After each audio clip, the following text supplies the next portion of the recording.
Oh, hi everyone. Happy Thursday and welcome to the Heal Your Heart show. There's a lot of new ladies in the sisterhood today. So if you're new and watching the Heal Your Heart show for the first time, live or on replay, I know you guys like to watch replay, comment and let us know. I feel like I've been here so much the last couple of weeks with the Silence Your Inner Critic workshop. I'm happy to be back to our regular flow. Every Thursday, I come to you here live at 5 o'clock Pacific time. And this is the Heal Your Heart show. And the Heart Healing Sisterhood. So our objective always is to cultivate a deeper, truer relationship with ourselves so that we can better show up in the world more authentically, more powerfully. And I'm really excited for this conversation today with Dr. Shelley, who you see over there. We're gonna explore this idea of using style to reflect our inner self. Like, how can our outer self be more truly reflective of our inner world, and how are these two things related? I know a lot of you guys are excited about this conversation, as am I. So I'll just get right to it. I'm going to read her professional bio, and then we'll get the story from her in a moment. So this is Dr. Shelley Nash, inspired to help women worldwide step into their power. Dr. Shelley Nash has devoted her life to the mission of igniting this transformation in everyone she meets. As an elite level mindset coach, she helps her clients unfold their truest self to do their greatest work in the world. High achieving women learn to unlock their genius, increase their income, and claim the success they want and deserve through Dr. Shelley's groundbreaking Self-Mastery to Riches Academy. This transformational coaching experience helps women break free from their past inner blocks and self-criticism to become the woman of their dreams. So already we can see Dr. Shelley and I are have similar missions with our clients. We just spent 9 days unwinding the inner critic. So Shelley's holistic approach to coaching to the root cause so that her clients can build a solid foundation to easily create their future. Backsliding and stopping and starting are a thing of the past. Once women learn Dr. Shelley's system and implement the tools consistently, they become unstoppable. So let's welcome Dr. Shelley. Hi, thank you so much. Thank you so much, Erin, Dr. Erin. It's good to see you again. Yeah, you too. I'm so happy. We've been trying to get you on here for a while, so I'm glad we found a time that works for us. Yeah. So I like to start by asking my guests what these days is making your heart swell. What's bringing you joy? Wow, well, I've been doing a lot of imagery work of where I want to be and where I want to go, and it's actually kind of in alignment with the style aspect of what I do, helping women develop their personal style, and the person I do that with, the colleague I do that with. Yesterday, I thought, we should just do a women's retreat in Scottsdale, because I live in Scottsdale, and I'm like, what are we waiting for? We should just get that on the books, and do it. And so things like that, I like to push myself to go to the next level. And right now it's like, well, why not? Because until you put it on the books, it's just going to be out there. There's no direction. So that's kind of the latest thing that we're thinking about, is doing a women's retreat. And that's kind of, ever since I've been coaching, what I always wanted to do is women's retreat. So I think we might have chatted about that before as well, you and I.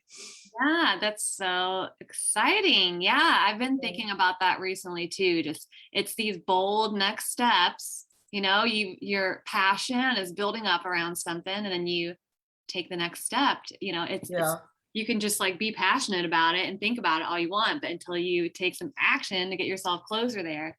Okay, that's awesome. Congratulations. You'll have to keep us posted on that. Yeah, for sure. Yeah. So before we dive into the style aspect of this, why don't you just give us a little story of you and tell us a little bit about who you are and how you came to be this amazing transformational coach that you are. Thank you. Oh my gosh, it's such a long story, but I have a very eclectic background,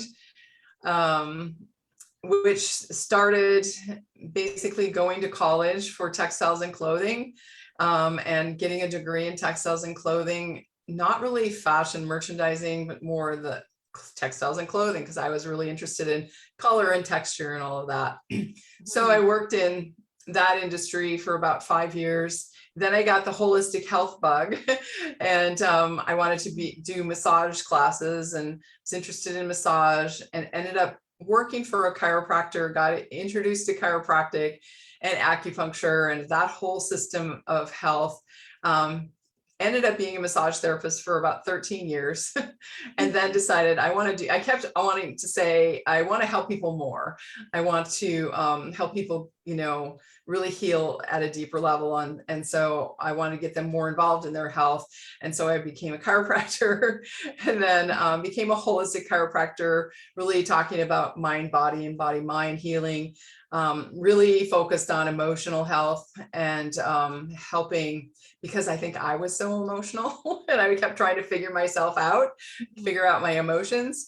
And so I just followed this trail of, body, mind clearing and touch for health and emotional release techniques and all of this stuff that I was doing in chiropractic. And then continuing to want to just help people really to be empowered to take charge of their life, to know what to do and not be reliant on me as the chiropractor to fix their emotions. It led me into looking at coaching and not doing hands-on practice anymore. So I started coaching about 5-6 years ago. And, with the idea of I want to empower people with the tools so that if they, get triggered emotionally, they know how to help themselves, whatever's going on with themselves, they know how they can figure out how they got there, and they can figure out how to get out of where they're at and continue on with their life and not be dependent on me as a practitioner to help them. So I started the coaching, and then I got introduced to Bob Proctor around that same time and had known of him for a long time, but ended up deciding to be a coach affiliated with his work. So it just means that I coach his materials in my work, and I also coach my own materials. So that's been actually one of the best decisions I ever made, because I always felt like I was searching for something and I never really found all the answers. I had a lot of pieces of the puzzle, but I never found all the answers. And when I discovered Bob and his teachings, I just really found the missing links, as they say in the movie, the secret to what made everything gel together, and why it wasn't working for me in the past and why it can work now for my clients. So that kind of brings you up to date. Last year I launched, I had done a lot of different coaching programs, like separate 90-day, 30-day things. And I just really launched into a whole year-long coaching program for my clients last year, because it takes a long time to go through this transformation process. And I want to be there with my clients as they're going through the ups and downs, because in 90 days you can fake it,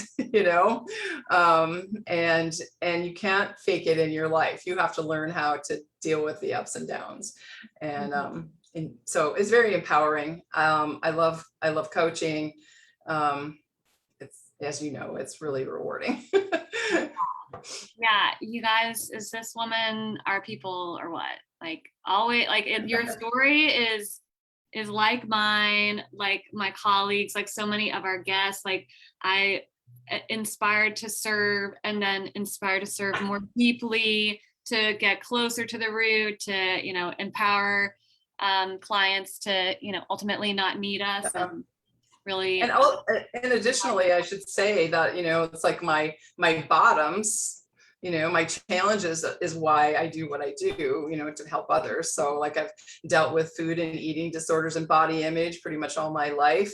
And I've dealt with codependency and a big breakup that really launched me into finally taking charge of my life and responsibility. So there's been those big challenges that have really ended up being the biggest advantages to, and the biggest thing that drives me to help other women get through those as well. So I'm continually working on myself. Yeah.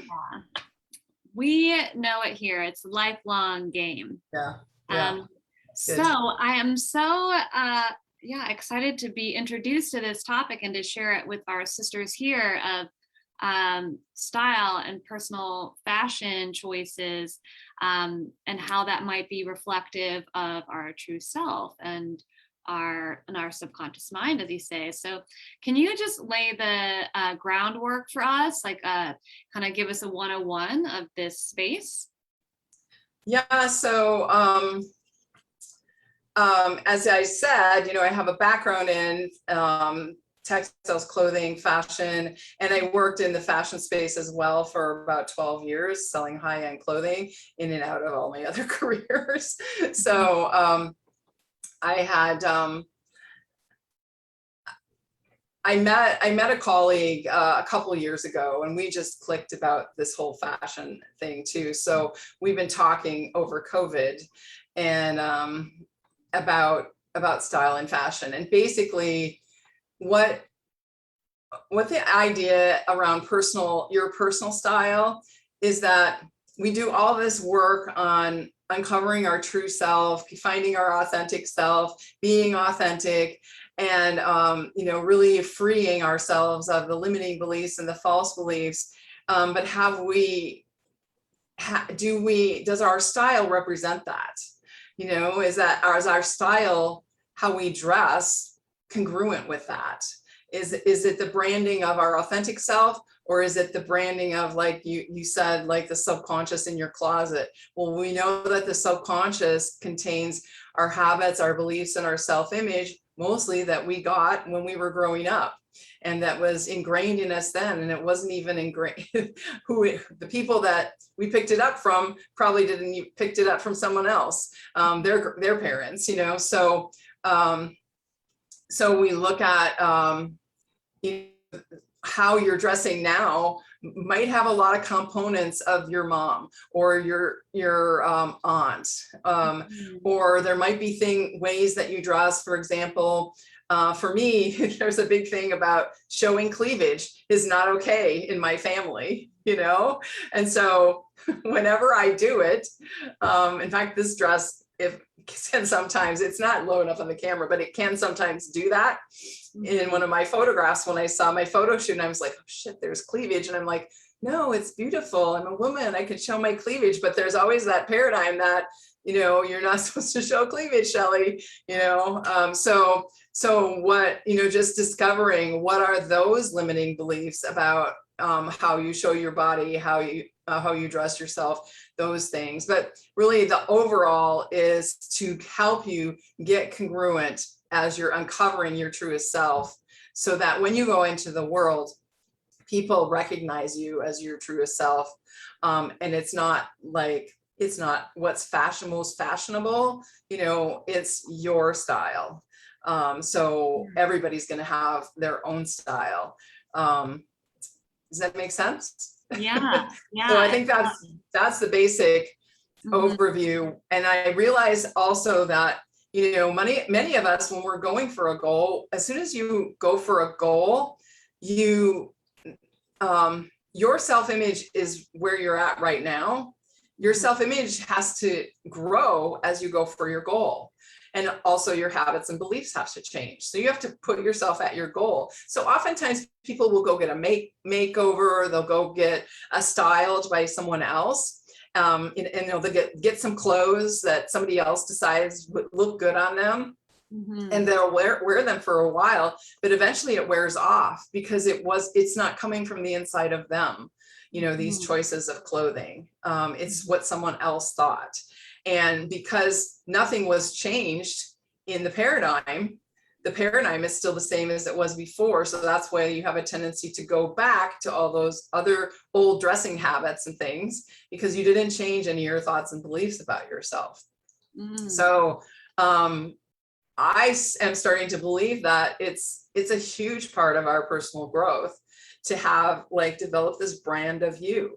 And if you have your own business, even more important to develop the brand of who you are and how you show up, and that people recognize you.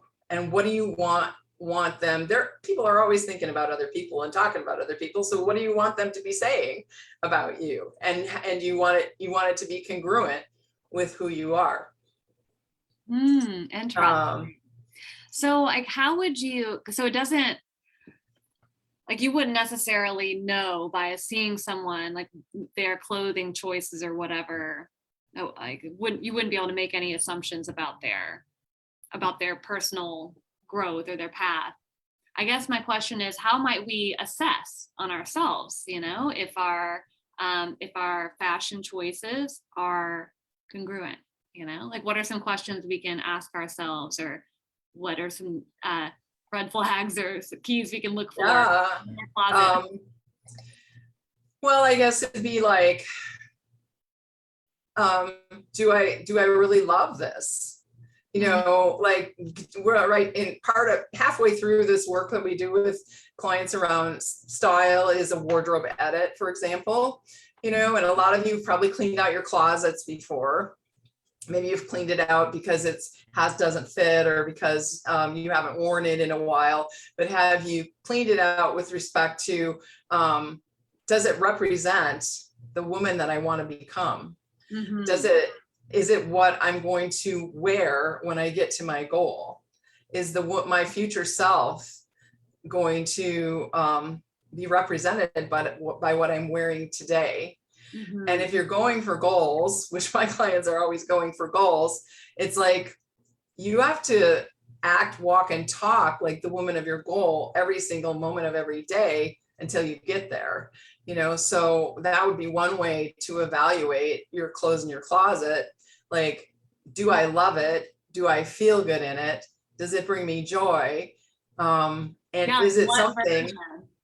What version of myself wore that? Because like immediately when you said that, I'm thinking about my closet, and I still have like all of these collared shirts from when I was like an intern in school. Yeah. And like I'm hanging on to them. Why? Like, I didn't even like them then. I'm getting rid of those tonight. But like that was old me. Exactly. Mm-hmm. And so that might be an interesting exercise of like looking at your closet, like what version of me wore that? Is it the version that I want to be? If not, then and thinking about just how do I want to dress when I have the success that I'm looking to achieve? Or maybe you have all the success you want, but how do I want to dress? Sometimes you pick words that you want to represent. So my words are elegant, sophisticated, and sassy. And so I was thinking, well, what is my outfit today is elegant and sophisticated, and the earrings are a little bit sassy, because they're long dangling things, and the bright lipstick is a little bit sassy. So my haircut is a little sassy, so so those are kind of like, what do you want what words represent who you are as your truest self, as far as style and fashion? Am I stylish, edgy, sophisticated, whatever words that represent you.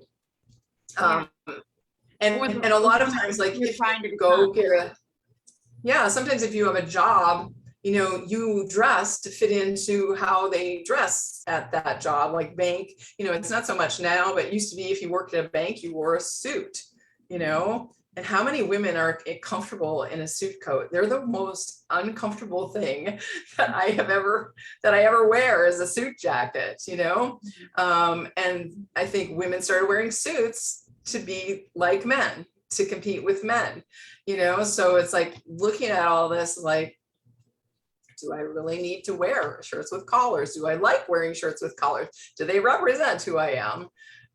So it's a lot of, actually, I'm doing this work with my clients right now, and I'm surprised at how difficult and soul searching it really is. But it's also super empowering when you start to let go of the things that maybe you've held on to in your closet, because you wanted to lose weight and you wanted to get into it again, or maybe you spent a lot of money on a dress and you can't see giving it away because you spent so much money on it. You should get some more uses out of it. But if that money, that dress you spend a lot of money on doesn't fit with your future self, and you ask your future self what she would do with that dress, she would like, well, I got to go buy another dress because this doesn't fit me anymore, or not. Maybe it doesn't fit me, but it doesn't fit who I'm becoming. So, this is a phrase that I wanted to bring up because this is so cool. Clothes in and of themselves don't mean anything until you wear them. You know, you think of it as a pile of fabric that's on the bed or on a hanger, and when you put it on, it becomes something. So that's why, like, when you put it on, who you are almost melds with the fibers of the fabric and shines through that fabric. And so if, for example, something you wear isn't comfortable and you're always like twitching and tugging and not feeling good in it, then you're not going to be as bright as you could be in that piece of clothing, because you're always just kind of uncomfortable in it. And the same thing like with high heels. Like if you can't walk in high heels, just wear flats. You know, you want to be comfortable to be yourself, you know, so that's what shines through and not the clothing. So it's really not about having the latest, greatest fads and fashions. It could be, if that's your personality, if that's who you are. Just feeling good in your clothes. Maybe this thing happened to me recently with clothes that kind of surprised me. Maybe you have some insight here. And just while I'm telling the story, I'd be interested to hear from you guys that are watching, like, because we've actually done this exercise the year before. Maybe it was like a year ago, but we talked through, we had someone come and talk us through these words, like, what are our words? You said you're elegant, sophisticated, and sassy. I think mine was brave, maybe sexy was in there, but it was like a healer, brave, powerful, brave healer, or something like that. But like, and then you like pick this like little phrase, and then when you're out looking for clothes, like, does that match it? Anyway, I just wanted to like offer that to you guys watching. Like, what words would you use to describe your future self? Like, how does she dress? What is her expression? And then, so yeah, please drop it in the comments. It'd be interesting to see. And then for you, so the other day I was shopping, and normally I'm like a very fitted person. Like, I did go through a period of my life where I was like baggy everything, but in most of my adult life, things that are fitted or cropped, I just have liked. And then I went shopping the other day for a cardigan, and I was looking for something that was fitted or cropped like I usually like. And I just tried on a bunch of stuff, and I was drawn to this like big old, it looks like a bathrobe. It's a sweater. It goes down like past my knees, and it's very soft. And I was like, it's totally not my style normally, but I was just drawn to try it on. And then I just tried it on. I just loved it. And I wasn't even sure if I like love the way it looked, but I just was like, this is mine. Like, I feel good in this, and I got it. And I don't know, it's like little changes like that happen. You got any insight about that? For sure. That's an example of personal growth, because as you grow, your style grows too. It changes. It's not like you have a personal style and then it stays the same forever. For example, I mostly used to wear solids like what I have on today. Solid, never a print. And if you look on my website, you will notice that every dress I have on is a print. Because about a year ago, I started being attracted to print dresses, and I started loving them. And it almost like fulfilled this my little girl self who used to love dresses and dressing up and stuff. And, but then I realized that I do like prints, and it was just something I told myself that either they didn't look good on me, or I shouldn't wear them, or something. And then it also feels a little, for me, risky to wear a print. It's like a little bit bolder. It's a little more out there. It's a little more uncomfortable, you know? And that's actually a good thing to do, because the comfort zone can be a real big trap in our clothing too. We can get very comfortable, like you were very comfortable with the cropped sweaters and, you know, the fitted sweaters, and you were very in your comfort zone with that. You kind of knew that. And so it's really good to try something different. See how that feels. See how it feels to be out there. One of our clients this week talked about, she always wanted to wear crop top workout tops, but she always felt self-conscious. And so she never would wear them. But this time she decided she was going to wear it. And everybody else working out where she's at wears crop top tops for working out. And so when she went to yoga with her crop top on, like nobody noticed, nobody said anything, you know, she was just one of the crowd, and she still felt uncomfortable herself, but she noticed that it was okay to wear that. And so now she's going to keep wearing it, because it's still going to take a while for that to become a comfortable habit for her to do, because it's still the, oh, it's a little uncomfortable. What do people think? And you know, that's a big one. What people think of us is what holds most of us back. You know, worrying about what other people think. And I always tell people it's none of their business what they think of me. You know, if I care what other people think of me, I'm never going to reach my goals. I'm never going to get what I want. So it's good to try new things, to just make sure that you're not staying safe, you know, with your style as well, because that can hold you back just like it does in other areas.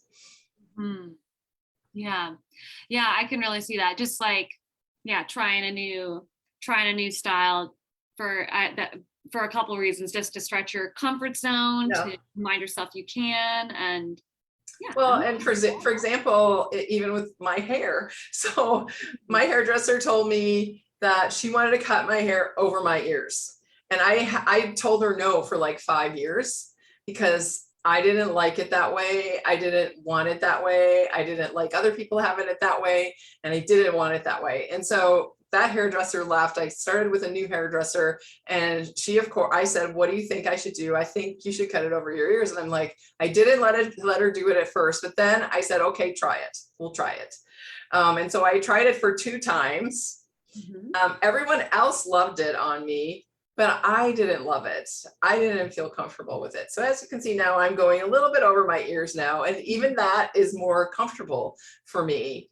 But the paradigm I had was that my ears are too big, my ears are ugly, but the truth is they're not, you know, they're actually pretty small, my ears, you know, but I had these thoughts about my ears that was keeping me from trying something different.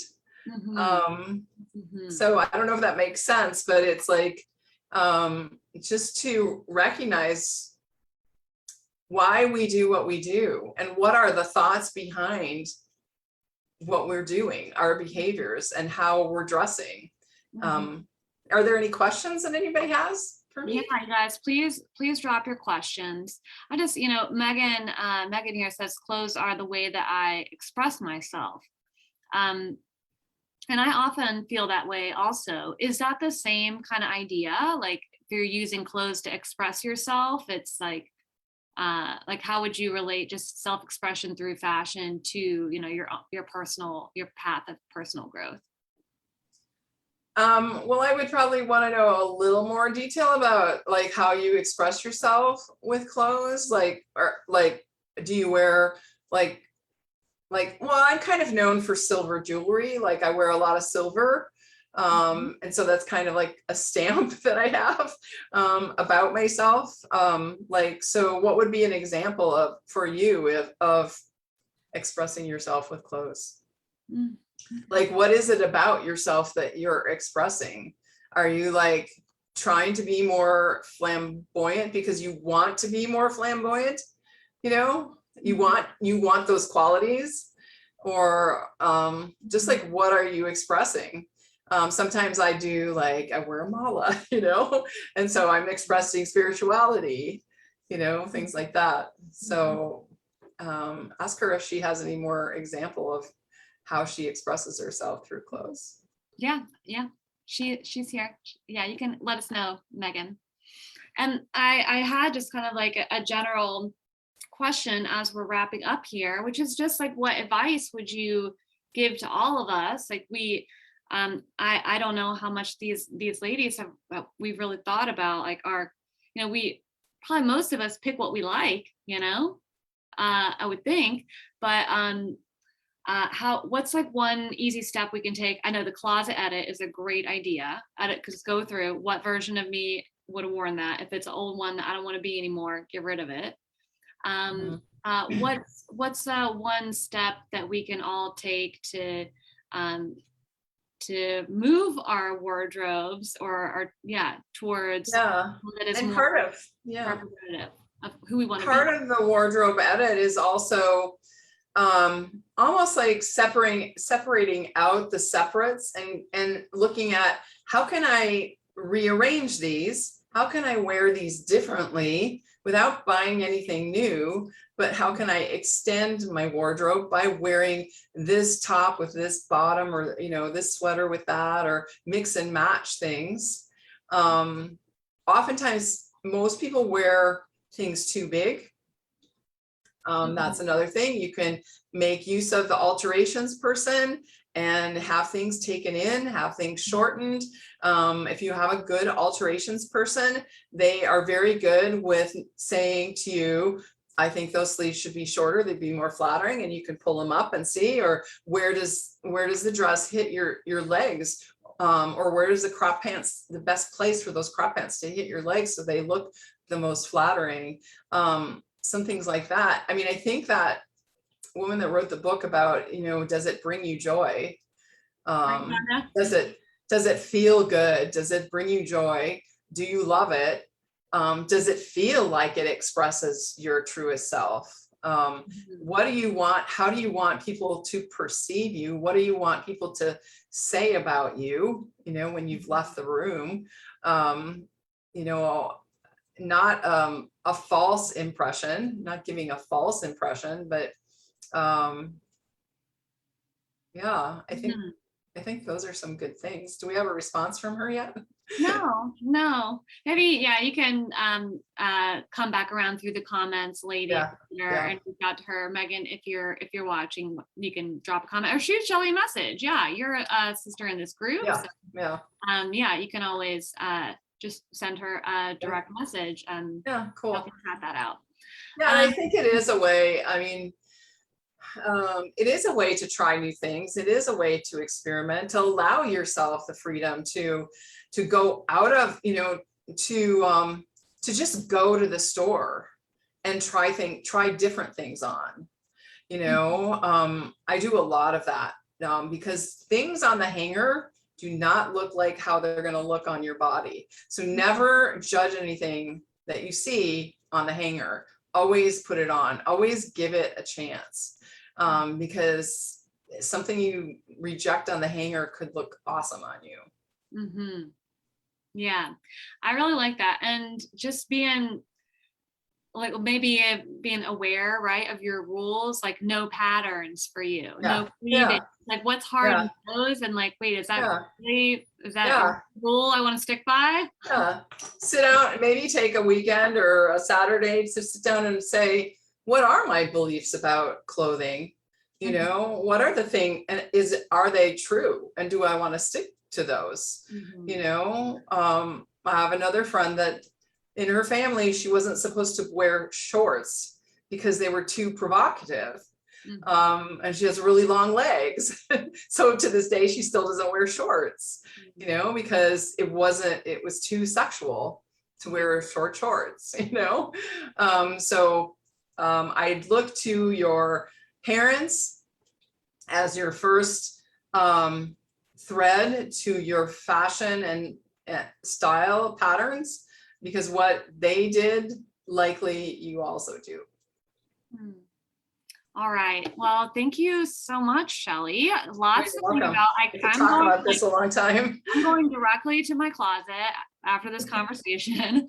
Can you tell us, yeah, I mean, obviously you guys can just shoot her a message. She is accessible to you through the sisterhood, but yeah, where can these ladies connect with you if they want to learn some more about, yeah, diving into. In the chat, I put the link to Oh, yeah. my resources page of my website. And my website just launched on September 6th. So I'm pretty excited about my website, but in the resources section, there is a free money manifestation download. And there's also a free self-mastery handbook that you can get through there, as to a lot of my favorite things.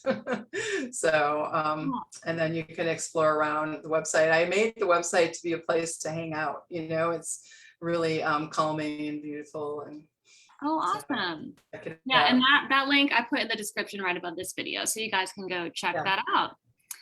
Well, thank you so Yeah. much, Shelley, for bringing You're this welcome. conversation to us. Yeah, I'm Yeah, it's glad we been finally fun. got it in. Yeah, Awesome. yeah. All right, and All thank right, you thanks for everybody. It watching. was really fun to talk to you today. Yeah, here, or I just want to give our replay sisters a shout out too, because I know you guys watch on replay. We appreciate it. You can always add your questions if you have them, and we'll come back around and take care of you. So you guys have a wonderful evening, and we'll see you next time. Okay, bye-bye. Thanks, bye.